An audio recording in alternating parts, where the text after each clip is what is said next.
So I want to go back to the shame around money, because I definitely had that when I had my session with you.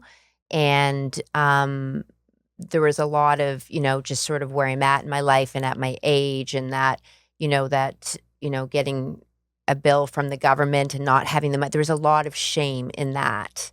How do we help people sort of move away from the aspect of it being shame and turn it into something that's more empowering? I think having conversations like this are so important because it's going to help people realize that they're not alone. And so many times I have clients come in where they feel like, all my friends are in a better place than I am. My siblings are in a better place than I am. And being in the profession that I'm in, I'm able to kind of see beyond what everybody else sees.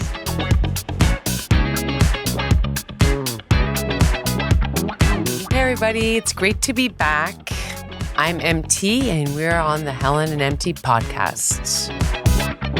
Okay, so today's episode, we are talking about money. And part of the reason that we wanted to do this episode is because we want to try to be as authentic as we can and bring you conversations and guests and ideas that will really resonate with you and things that we've gone through, because if we're going through it, most likely other people are going through it. True.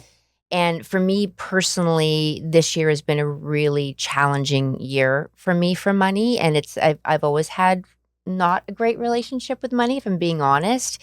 But I got hit with not one, but two tax bills. And that expression that you and I always say, we're being brought to our knees. Yes. I definitely was brought to my knees. Yeah. And I really had to sort of look at my relationship with money. And I knew that I needed to make a change. So I reached out to somebody who is a wellness financial consultant, and it was a game changer.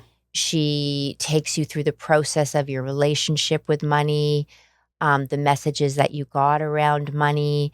And then I did go further with her and created a budget. But it has been one of the greatest things for me because I now have a healthier relationship with money.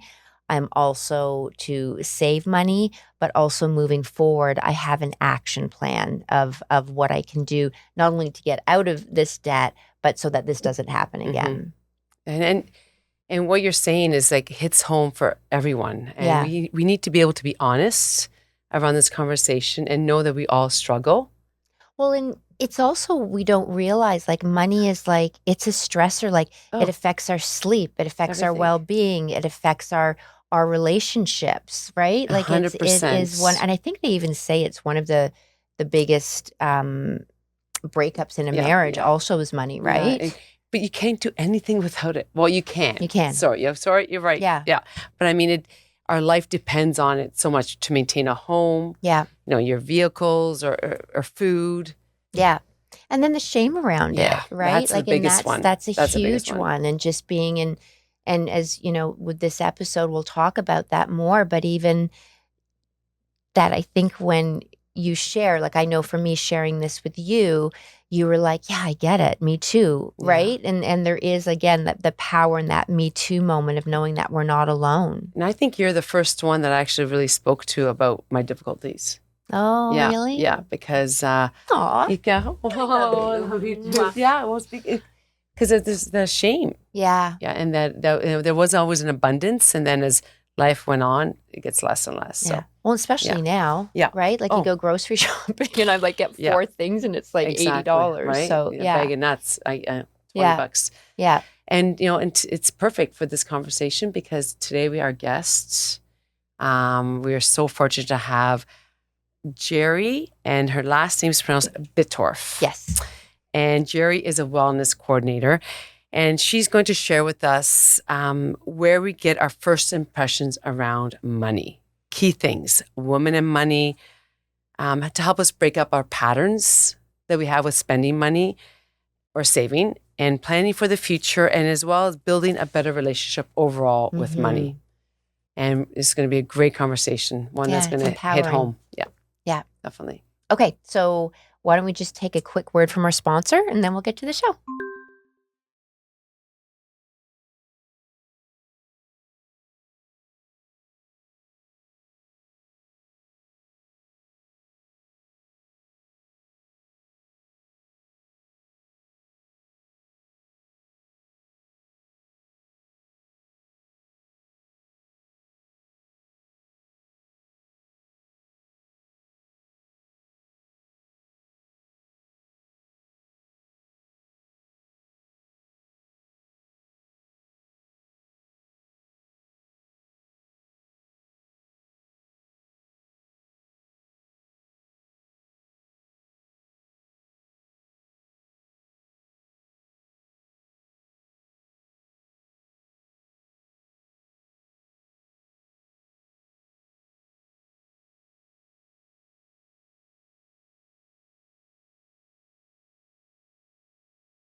Jeri, thank you so much for being here with us today. Before we get started, we have a lot of questions that we want to ask you. Can you just share a little bit about yourself and sort of the financial wellness consulting that you do? Yeah, for sure. So yes, my name is Jeri Bittorf, and I work for Resolve Counseling Services Canada. We're a multi-service counseling agency based out of Kingston, but I work in the Ottawa area. I do most of my work with clients virtually, which means that I am able to help clients all over Canada. Um, and I work for the Financial Wellness Program.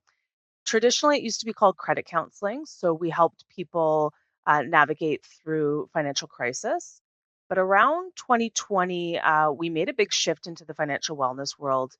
And part of that was really understanding that, I could help people understand how to pay off their debt and how to budget, but for many reasons there was reasons that they weren't able to follow those plans.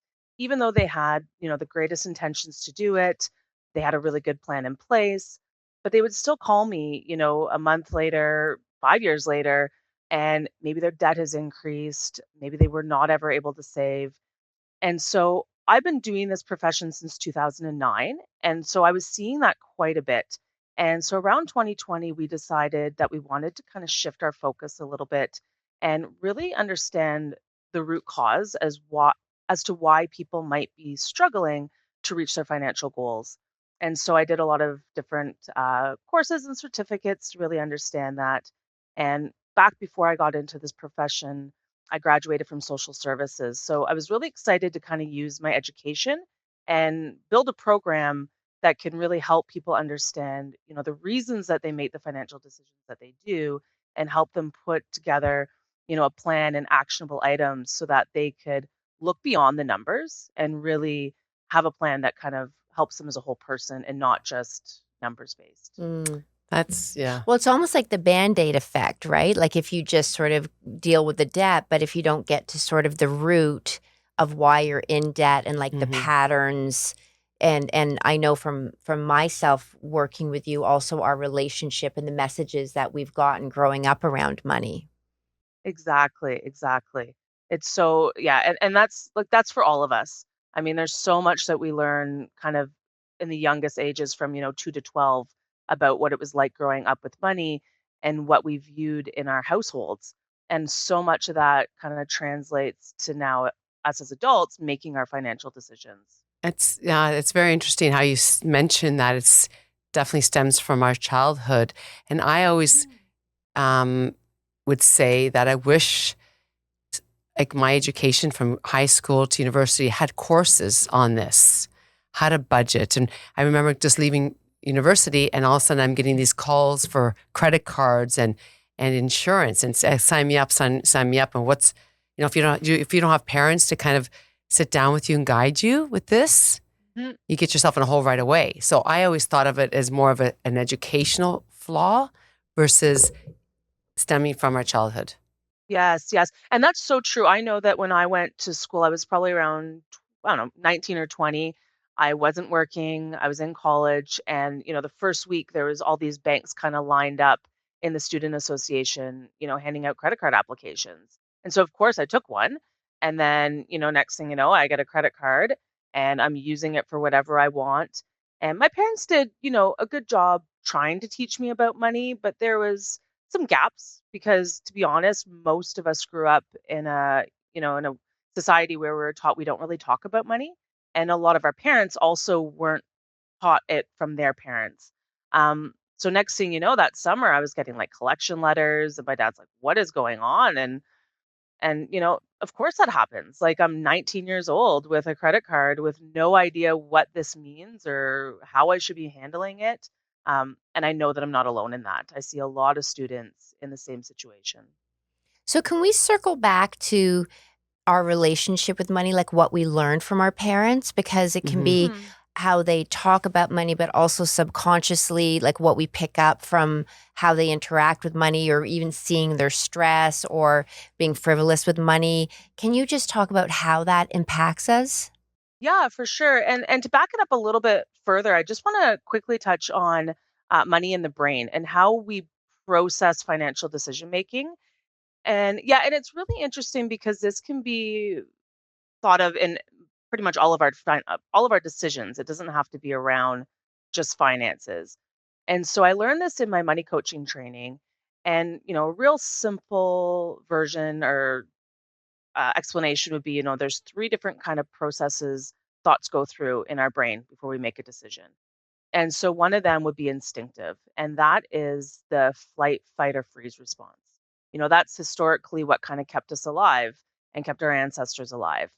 It's where we make our decisions in relation to money based on fear. And so that can happen, maybe you're leaving a relationship and you want your children to grow up in a house that was similar to the house that you were in when you were married. And so now you're making financial decisions based off fear. Um, there's another part, which is the emotional part, which really looks at our past experiences. What was it like growing up with money? And that's where I was talking about, those kind of processes that happen between the ages of 2 and 12, those observations that can be unspoken and kind of perceived through the eyes of a child that now we take with us in our adult life. And that makes up a huge part of our decision making process when it comes to money.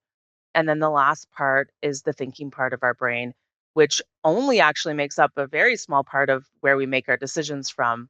And so that's where our financial decisions are going to come from, being aligned with our goals and our values. And so when we talk about the emotional part, which is a big piece of where we're making a lot of our financial decisions from, a lot of that does stem, like I said, from childhood. So, for example, if you grew up in a house where your family never talked about money and the only times you ever heard about money was when they were fighting, or there was a lot of anger around it, or if you asked to borrow money, you got yelled at.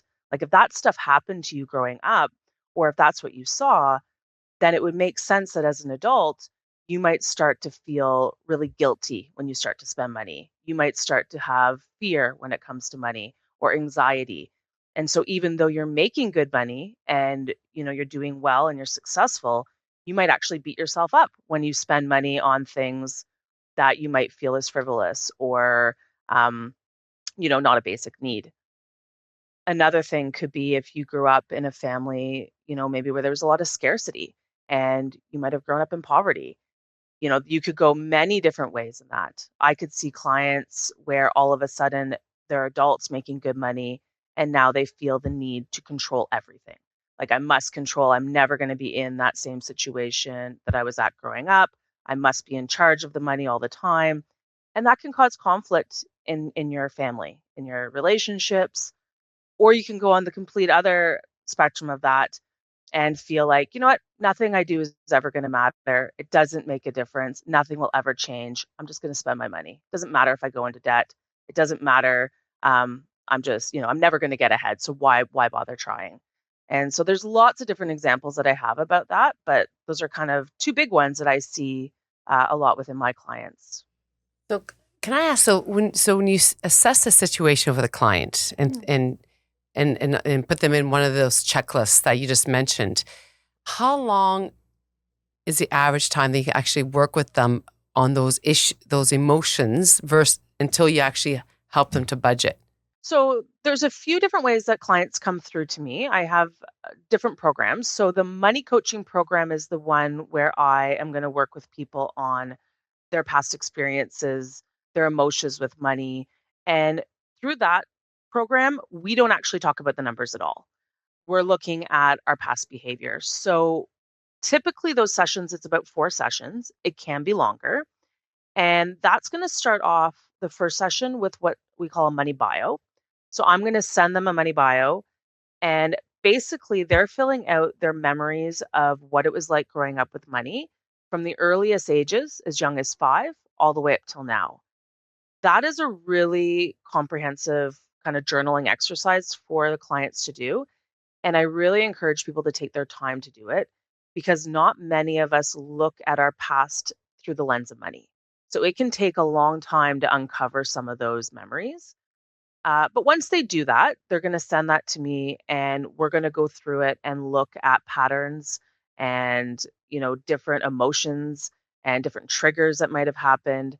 And the idea is that we're going to hopefully start to uncover what is causing them to make some of the financial decisions that they're making now. Uh, the next session is the caregiver mirror, and that's where we look at their key caregivers and how they view them in relation to money, and not through a blaming or a judging way. It's more to see, do I share any of these attributes, or did I overcorrect so much that now I'm doing this because I so badly don't want to be like this one person that raised me. And then once we have that, those are the first 2 sessions. We have a really good understanding of, where things kind of came from, and also what kind of behaviors and patterns the client is experiencing themselves. And so at the end of that, we also do things like a money quiz to help identify a little bit more about their patterns and behaviors.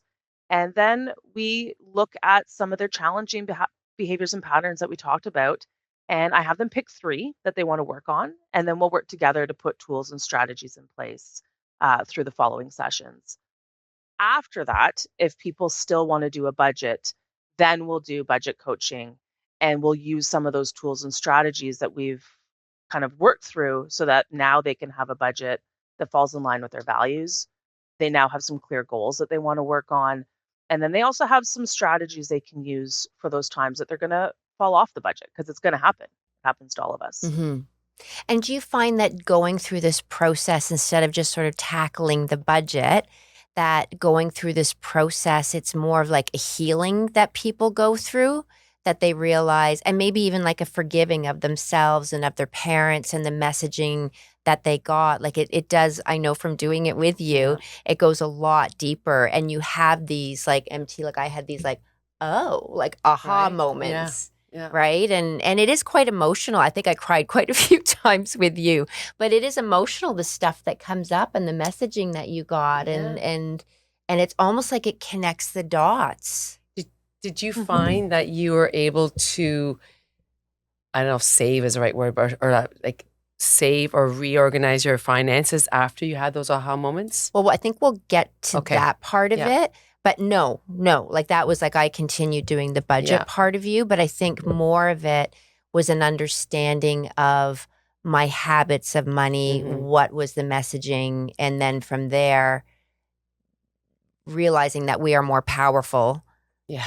Right. And that we have the capacity inside us to change that story and to change the behaviors. Because a lot of it too, which you and I spoke about, it's ancestral too, especially for women. Yeah. Like women were never taught about money. I mean, it wasn't until 1967 that women were able to write checks and have bank accounts, and usually men took care. So there's a lot of that healing going on too.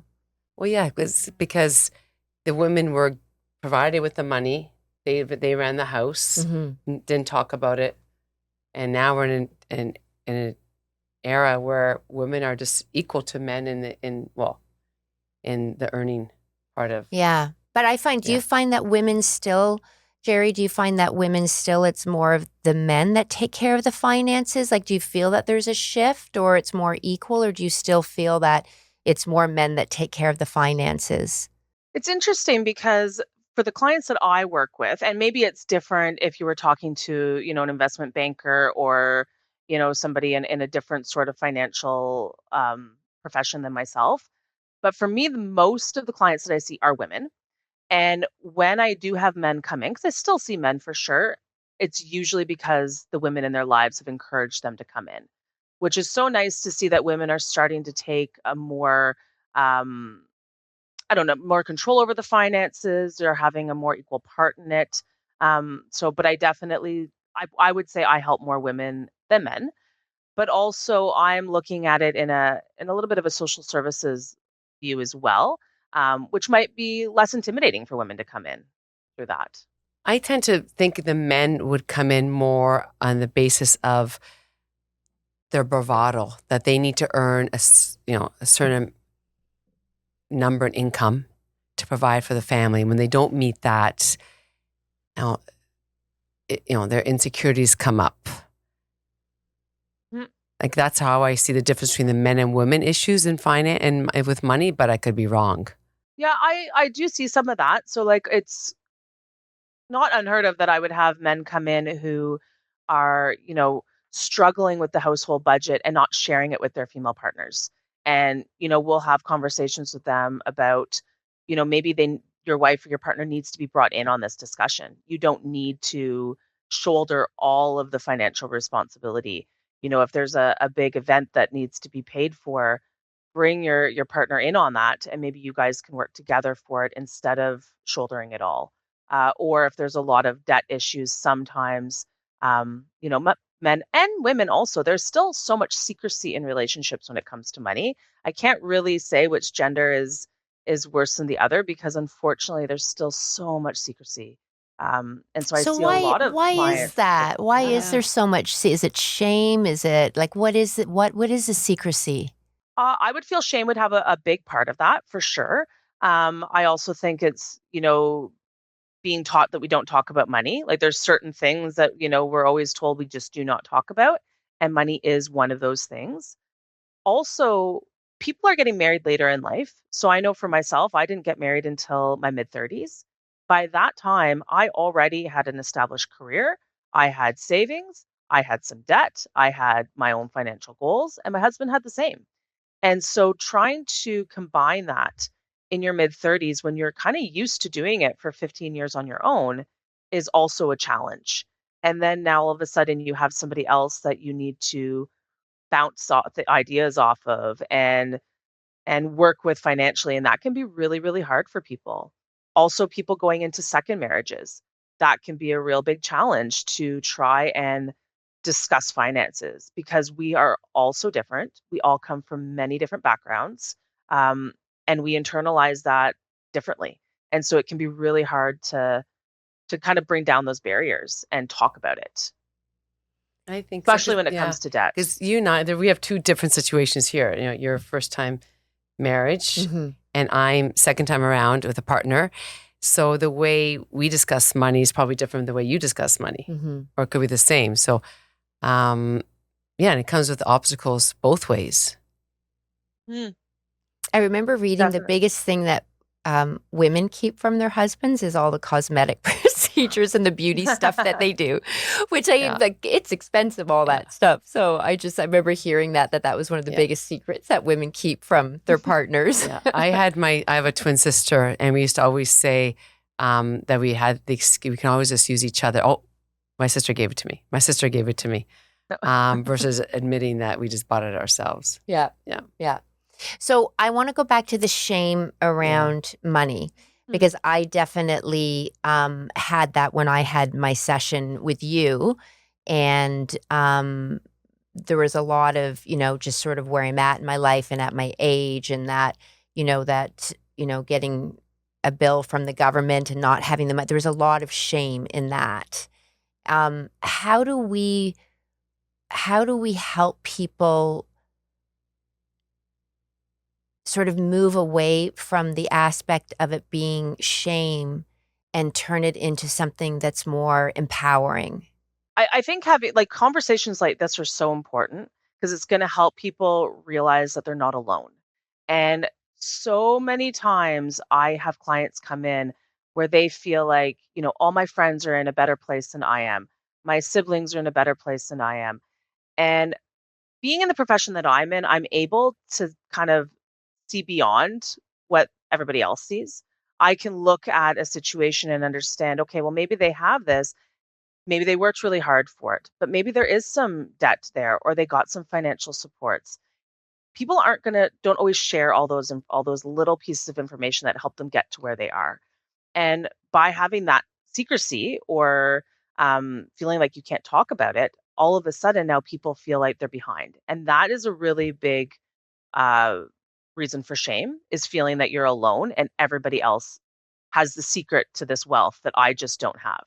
And in reality, they don't. And, yes, there are some wealthy people who have no debt, definitely. Um, but a lot of people have their own struggles that we just don't talk about. And so I would love to see more of these conversations for people to realize that they're not alone. Well, I agree. shame is like paralyzing. Yeah. Like you just become blocked and you can't do anything. But it is interesting because I found that through my exercise with you, I shared it with MT, I shared it with a couple of my girlfriends, and all of them were like, okay, what's this woman's number? Yeah. Right?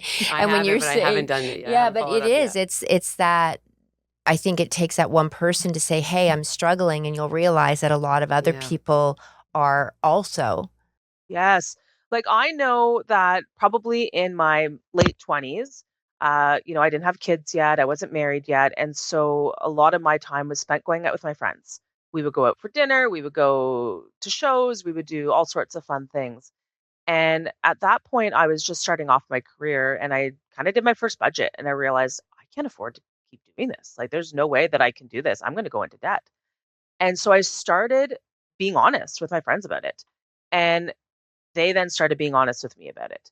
And next thing you know, it changed to, instead of us going out on Thursday night, let's, bring some wine over or some snacks and we'll watch, a movie at somebody's house. And I start to kind of have those conversations because I need to, because I can't live in shame. I know that I'm not the only one that can feel, um, tight and restraints with money. And so, I know just this past year, a bunch of my girlfriends, they wanted to go away and rent an Airbnb. And I just had to say, like, we just got away from a trip. I have 3 kids that I'm trying, I was going through Christmas with, I was doing this. And unfortunately, I can't afford it right now. I really want to, but I can't afford it. And I know that's so hard for people to be honest about. But by doing that, we were able to push it out, find a more free thing that we could all do together because we wanted to still see each other. And then, we pushed out the plan and now we're going camping in the summer. And I know that it's not them just changing because of me, it's them also realizing that a little bit of what I said is true for them too. And we just need to talk about it. You and I should do that with clothing for weddings and events. Yeah.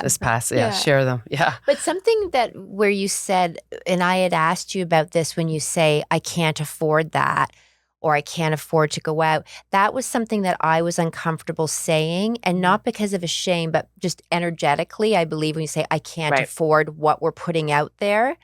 And you had shared with me, instead of saying I can't afford it, just say that's not something that's a high value for me right now. Yes, yes. I do that with my kids because that's one thing that when I read about shame, a big thing that gets talked about is that growing up, if you felt like you grew up in a house where your parents always said we can't afford that, or when you asked for something, they're like we can't afford that, that can then create shame as an adult. So changing that verbiage to I'm not valuing that right now. And I do that with my son. He's a bit older. He's almost 8. And I know like last year I'd take him to the store and he was always asking for stuff. Like, I have this and this. And I'd say, we can't afford that. I can't afford that. But it would never stop him asking. No. And then I read that changing that to we're not valuing this right now. And I changed it. We're not valuing this right now. Instead, we're valuing, going on a vacation together. And all of a sudden he stopped asking. It was just like, oh, I get it. It's like okay. shifting. Yeah. Do kids that age understand what not affording it means? Like, right? So that could be Maybe not. Yeah. I was just thinking about that. Like, can't afford that. Like, do they actually understand that? But you know what? It's interesting. Right? Yeah. Right? Yeah. Exactly. So that's something to kind of maybe think about how to talk about that. Like, what does it actually mean? But when It's so true because like my son will say like, "Oh, I have $120. I could buy a house," right? Like he doesn't Yeah. understand what that means, Exactly. right? So yeah. In yeah, Monopoly, good he point. can. Yeah. Yeah. Yeah. Yeah. Yeah. But what about, that's interesting you say that, because I know for us when we were kids, when we were growing up, we never went out for dinner. We never went to movies. Like that was something that Yeah. if you went out for dinner, it was somebody's birthday. It was a special occasion. If you went to the movie, it was the same thing. Like it was a treat. And now I find that, I mean, we take our kids out for dinner all the time, or boy, I shouldn't say kids anymore, but or go to movies, and it is, I don't know if that was like you growing up, but it was again that Yeah. privilege to be able to go out for dinner. Yeah, we definitely had entertained a lot. So we had the big meal. So that, like, I knew the abundance of food was never Yeah. a money issue. Right. Going out, it would be, a special occasion. Like my father used to take us into Toronto for High's restaurant or the CN Towers, like, wow. But I guess growing up, because we didn't go out as much for dinner, but the abundance of food was always at the table, Mm-hmm. I never looked at it as a money thing. Or Right. it's a privilege to go out because food was just everywhere. Right. And that's an Italian Yeah. household. Does that make sense? Yeah. Yeah. What do you think about that?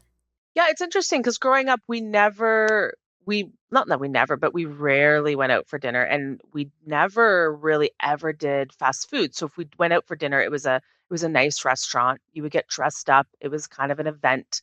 Um, yeah, and it's interesting. Like I know, like McDonald's, for example, my parents did not buy that for me. Like I didn't have my first McDonald's hamburger until I worked there as a teenager. Um, Now that did its own things to me, I'm sure. Uh, Definitely. But yeah, nowadays I would say it's different. I don't know why. Yeah, I was I'm just not gonna say, sure so if it's yeah. it's your upbringing, my upbringing. So maybe it's just wasn't as popular back then to go Mhm. out for dinner as much as it is now. I don't know. Or maybe we're I just don't not aware of know. it Yeah. as kids. Yeah. Or I wonder if it's just that maybe different values, or I'm not sure what it is, but I do find it interesting how um and I wonder if that's our responsibility as parents, where even like I find even when I take my boy, when, my kids, when you go back to school, what I should have done, or even if I take them shopping, is said, okay, here's our budget of $300. And within that, you need to get your shoes, your jeans, because that way I'm teaching them also. But I never did that. I would No, just go out and I would just buy them That's what we things. did, yeah. And so like those are little shifts even that we can make of like, okay, well, then or going out for dinner. Sure, we can go out for dinner, but this is our budget. So where do you think we can go to do that? And that way you're teaching your kids the value of money also. I'm wondering if like that's so important teaching our kids the value of money, but when you said budget, it just made me realize that I wonder if somewhere along the way people just stopped budgeting. Like I know that my dad always budgeted, but then he didn't teach me how to do it.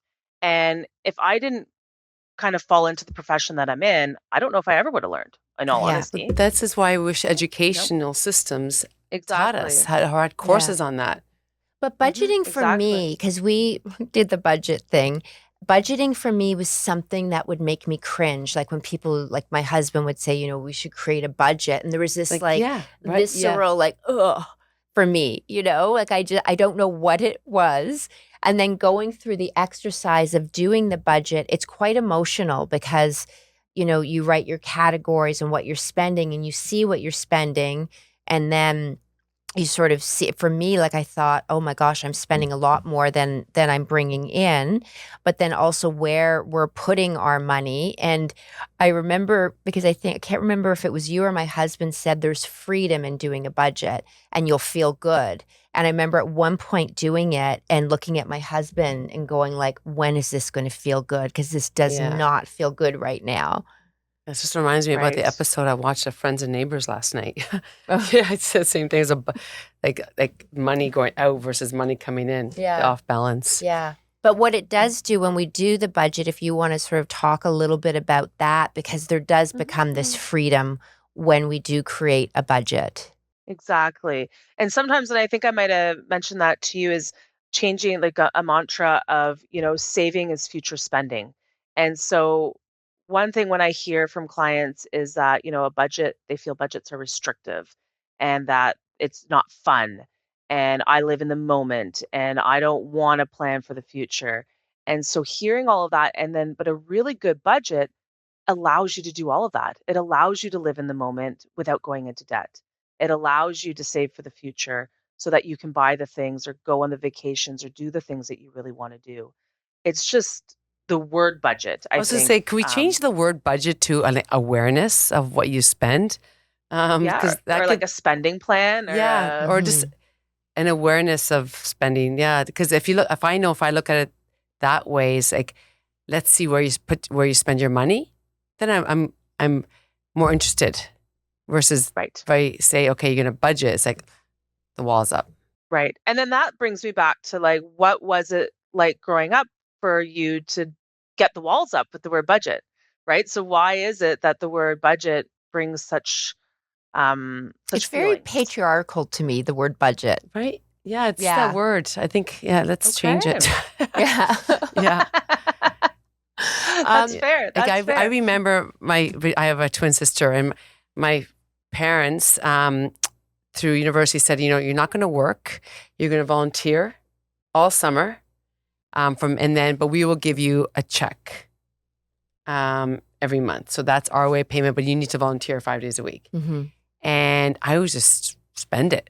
It was my sister saved it. And at the end of that summer, I used to look how much I have in my bank account and look at hers, and I had like zero, and she saved it all. And we come from the same family, and we're twins. Mm. And it's just Did you ever talk about that and why? No, and why that might have happened? No, but I think I will now. Yeah, it's interesting. Doesn't hurt at 58. Yeah. There's and seeing that. Yeah. Sorry, seeing your sister doing that. Did it change anything in you afterwards? No, I just thought, oh wow, she's able to save, but I had fun spending. Like it didn't hit me like lower my self-esteem or let me think twice of myself. I was just again, awareness, but I didn't do anything with it. And I continue that. And I think she's going to continue to save. So we're still the same. Mm-hmm. Very interesting. It's interesting. Yeah. Yeah, somewhere along the line, some way that you perceived something and how she perceived it. Exactly, right? So that would be something interesting to explore. Yeah. Yeah. Mm-hmm. There's a psychologist, Arthur Brooks, and he talks a lot about happiness, and he co-wrote a book with Oprah, and he's written his own books. But he gets asked the question about, does money bring you happiness, and happiness connected to money? And he has 5 rules with money. I'm not going to get into them, but one of it is that the first one is when we just spend money to buy things. And he said, that's not happiness. You might get that sort of initial like, oh my gosh, I have this new top or I have this or I have that. Yeah. But he said the real happiness that comes from money is when experiences like traveling or doing things with people that you love. The other one was being of service. And then the last one was about saving, because he said when you save and you're saving for the future, you're creating, a future that will bring you peace. And then you will sleep. Like when you save, when you have more money in your bank account, you're actually going to be happier and sleep better at night. Mm-hmm. That's really interesting. It's true. Yeah. And it is that for sure. Yeah, but that quick purchase is an endorphin rush. So let's talk about that because that is like, I know people go on diets with Amazon because it's become so easy where we can just, here's a book, order it. Here's a book. And you think, it's only $25. It's only $40, but it accumulates. And that, you get the quick fix, and then you have the low afterwards, which lasts longer. It's like, why did I do that? But then you need to get your mood up again. So you go buy it, make another purchase. Then you get that low. Then you get the up. So can you explain that? It's a cycle for sure. Yeah. What I do is when I work with clients, we'll talk about kind of like after we've gone through the why this is something that they do, we go through kind of tools and strategies for them to use to kind of stop that. So one of them would be like a stop mechanism. So one thing that if you're an impulse buyer or if you're someone who needs to control money, um, and there's really a lot of characteristics there. A lot of our decision making comes around fear. We're making financial decisions because of fear or anxiety, or we're not feeling good in the moment, and this is going to make us feel better. So let's make a financial decision. And so, one thing that I will get people to do is ask themselves three questions. And so, the first question would be, what is it that I'm afraid of? So, for example, let's say somebody is having a bad day and for whatever reason, and so they go online and they start to shop. And so they ask themselves, like, what am I afraid of? And it could be, well, I wasn't invited to go out with this group of people. I'm afraid that nobody likes me. And, nobody likes me, and nobody likes me because I have, I have frumpy clothes, as an example, because what can go through your mind. So then you say, okay, what is most likely to happen? Well, most likely they didn't ask me because it has nothing to do with what I'm wearing. It has nothing to do with probably me at all. It has to do with them. And, what do I hope will happen?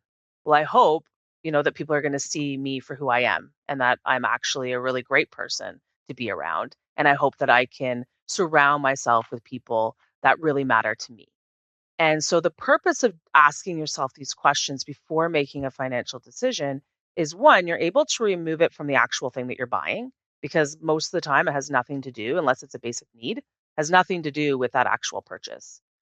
The other thing is that you're now shifting yourself from a place of fear and anxiety and moving yourself into a place of hope. So, as an analogy, picture yourself driving down the highway and you're staring at the guardrail. You're more likely to kind of smash into that guardrail. But if you shift your focus to the horizon, you're more likely to continue on the road in the middle. So, the whole idea is to kind of understand, what is motivating me to make this purchase right now? Is it coming from fear? Is it coming from anxiety? And what do I hope happens instead? And if someone will take the time to do that exercise, most likely they're not going to purchase that thing that they can't afford, they don't actually need, and they're doing it to help them feel better. And instead, they can start motivating themselves to feel better in other ways.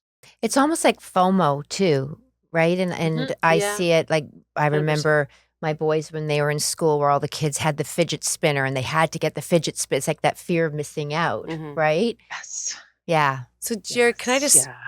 just go back to what you just said about asking Mhm. yourselves these three questions? I wrote them down because they're Right. very good. So before I were to make a purchase, Mhm. I asked myself, what am I afraid of? So how would someone Right. know, unless they see you, to ask that question? Like, so how would I know to ask a question about fear when I want to make a Right. purchase? Okay, so maybe to back it up one step further before you actually purchase anything, to have like a slow down method. And you could ask yourself first, do I need it? And why do I need it? If you don't need it, do I want it? And why do I want it? And if you want it, what need are you trying to fulfill? If it's not a need, like, what are you trying to fulfill? And then that's going to hopefully help you uncover, is it just something that I'm trying to fulfill a need? And then you can kind of go further into that with the fear-based questions. Yeah. So it's almost like when you think of like the shopping component, it's almost like alcohol or smoking or drug, right? Where it's like, it's that quick Yeah. fix. Yeah, Yeah. endorphin rush. Yeah. One of the things that I do sometimes is because I'm trying not to spend money, is that I will put things in my basket Hmm. and then I'll look at it the next day and I'll go, nope, don't need it. Yeah. But I like the power of being able to put it in That's my a good basket. point. That's really good. I like that. And then the next day, I like 9 times out of 10, the next day I'll go, oh, Yeah. no, I really don't need this. It's not worth the stress that it's going to cause me. But taking that Oh, pause. that's wonderful. That's a good idea. Yeah. That's a really good tool. Yeah. Again, it's just a Yeah, power. that kind of What's the other 24-hour power? cooling Yeah. off period. Yeah. Yeah, and I'll tell people who are in the store. So if I'm going to the store, so Christmas shopping as an example, it's really easy for me to overspend. So I try really hard to have an allotted amount for each kid. I try really hard to do that. And so let's say I'm going out to the store and I know that I have $200 I'm going to spend on my son, for example. I'll go out, I'll fill the cart, I'll do, go through everything. And then I'll go and find a quiet place in the store and I'll add up my purchases before I get to the cash register because I know me. And if I get to the cash register and that starts to increase up to 300, I'm not going to put things back. I'm going to just continue on and I'm going to be like, oh, it's okay. It's okay. I'll deal with it later. It's okay. And it's like, oh, and you can feel your heart racing. And it's like, oh my God, I just like really overspent. So I just go do that in a quiet place and without people behind me, without anybody stressing me out that I'm holding up the line. And I just kind of calculate things. And then I can make a decision on what do I want to put back. And yeah, and I think I must have got that from my dad for some reason because I remember even doing that as like a young child when I was first allowed to go to the store by myself and I'd have, $10 in my hand and I'd get a bunch of stuff and the next thing you know I'd have put everything back. And then like, yeah. So I must have learned that from him and I just don't I don't Yeah, remember. because when you get the cash, you get embarrassed if you say no. Like, let's put that back or let's stop here. Or how much is that? Can you tell me how much that is going to cost before I make the purchase? Yes. Yeah, Yeah. I like that a lot. Yes. That's great. And cash is a really great method. And I know that it's kind of old school. And I know that a lot of people don't like dealing with cash, especially since COVID. I respect that for sure. But I know for me personally, when I first got into this profession and I started to learn how to budget, the biggest life changing thing for me was dealing with cash and giving myself a cash budget for my variable expenses, like my clothing, my entertainment, even my groceries, because it forced me to stick to a budget. Other than that, I would have then went over and put it on credit. And I tried many times to stick to a budget within my debit account or on my credit card, and I couldn't do it. And it honestly changed the way that I handled my finances moving forward. And I don't have to deal with cash anymore. It was a short-lived thing. I needed it to be able to see my patterns and to really have an understanding of what I was spending my money on. But even going through your bank statements or your Visa and taking the time to do that. Like I hardly did that until, my session with you, Yeah. but when you actually I look need to at do that it and more. you see, and then you can also catch where you're being charged for Yeah. things from the bank, but sort of Mhm. doing that exercise, seeing where that Amazon $25 or even my dog, like getting his food or little treats for him. Like treats are expensive for Yes, dogs and now, yeah. right? And all these things where I Mhm. was able to see it and go, oh my gosh, like how much money I am spending on this. And that is definitely an area that I can cut back on. Like it's Yeah. such a therapeutic. It's like the Starbucks app. Yeah. Okay, like I love my Starbucks, but then you just show up your phone and you realize, wow, Yeah. each drink has cost this much, and I had to reload my card 5 times in 1 week. Yeah. So it's But there's little Yes. tricks. Jeri, there was a woman, I think,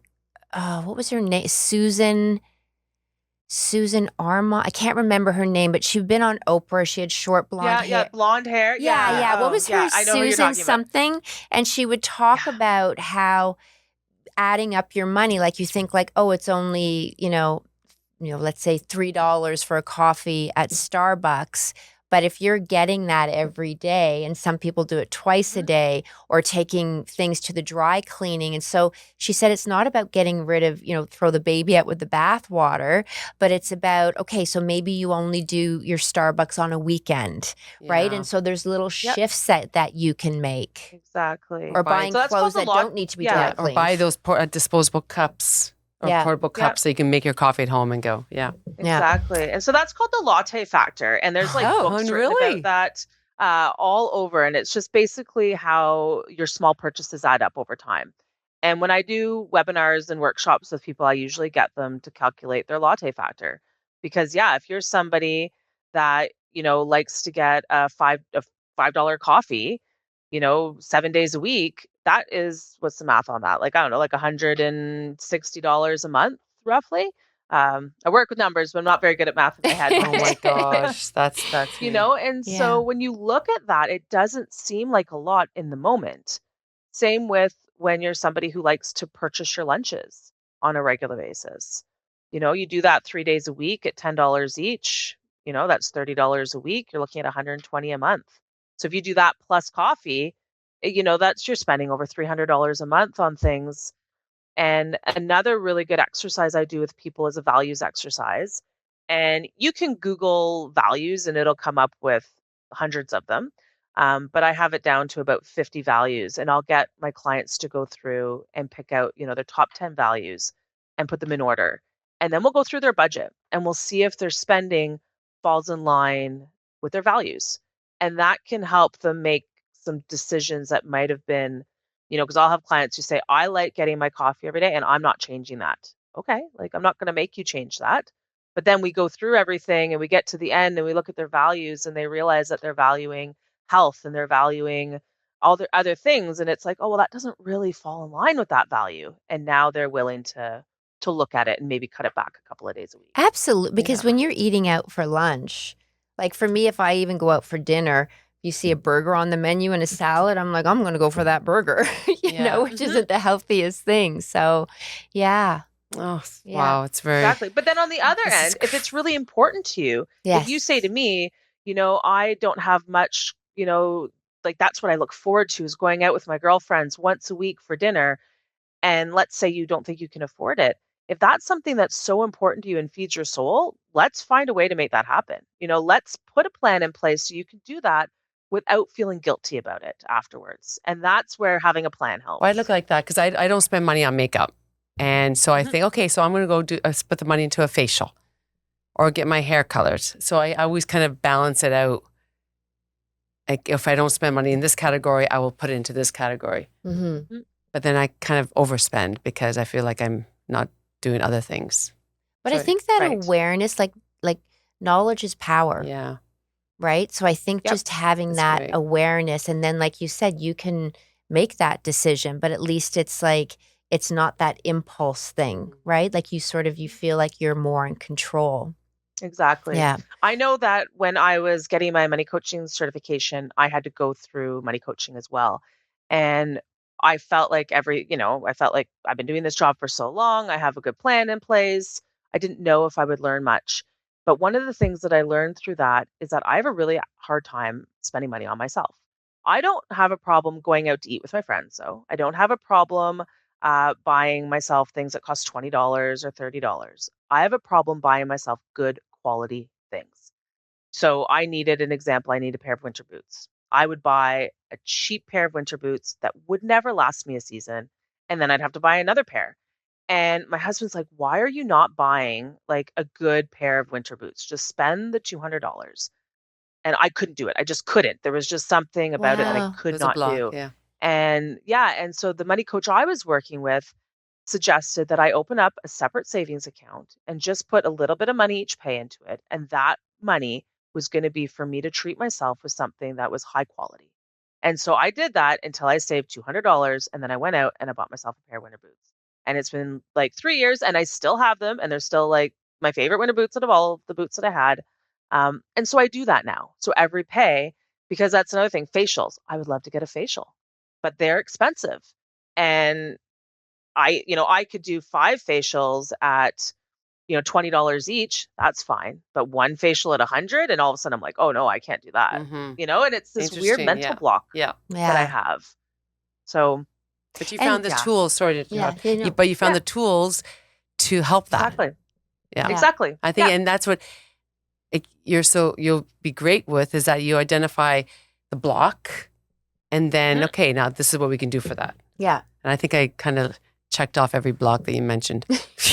Yeah. Yeah. Another thing that what I found for me interesting is that part of my debt is that, as you know, I got a bill from the government that I wasn't expecting. And I know that I could ask my husband for the money. I know that I'm going to get teary-eyed. I know I could go into my savings, but if I do that, I'm not going to learn my lesson, right? Yeah. So if somebody were to give me the money for that, or I take it out of this, I know I'll be back in this place. This is my lesson to learn, if that makes sense. And would you have felt that way 3 years ago? No. Yeah. So that's amazing. That's huge. Yeah. That's such growth, honestly. And you're going to get out of this tax debt. Like, I know that, and you're going to learn from I'm it. And calling you you are tomorrow not morning, alone in Jeri. that as a self-employed person. I'm calling you tonight, Yeah. actually. And that is, and actually, if we could talk about that, because when you're self-employed, it's so challenging because we don't have a steady paycheck that comes in. You have times where you're busy and then times where you're slow, and then times where it's slow, your accountant says, oh, well, make sure you put this money away. And you're like, well, how can I put that money away if it's a slow time? Like, it's really challenging when you're a freelance artist. And usually we're freelance artists. We didn't study finances. No. Yeah. Our money is by pounding the pavement. Yeah. Yep. And it's so hard too, especially if you just went through, it's kind of this like feast or famine, you went through a period maybe where you had a lot of money coming in, and then all of a sudden you don't have really any money coming in. And then now you have a lot, and it's easy to be, you're trying to play catch up, and you're trying to, that you don't end up putting the money away for taxes. And you're not alone in that. It is a lot. There's a lot of self-employed people that have a hard time with that. I know that my husband, he works full time, but at one point in his life, he did have some self-employment, and we could put it in a corporation, but then you take it out, and now you're taxed on that, and then you're taxed on the tax that you take out, and then it's like the spiral just never ends.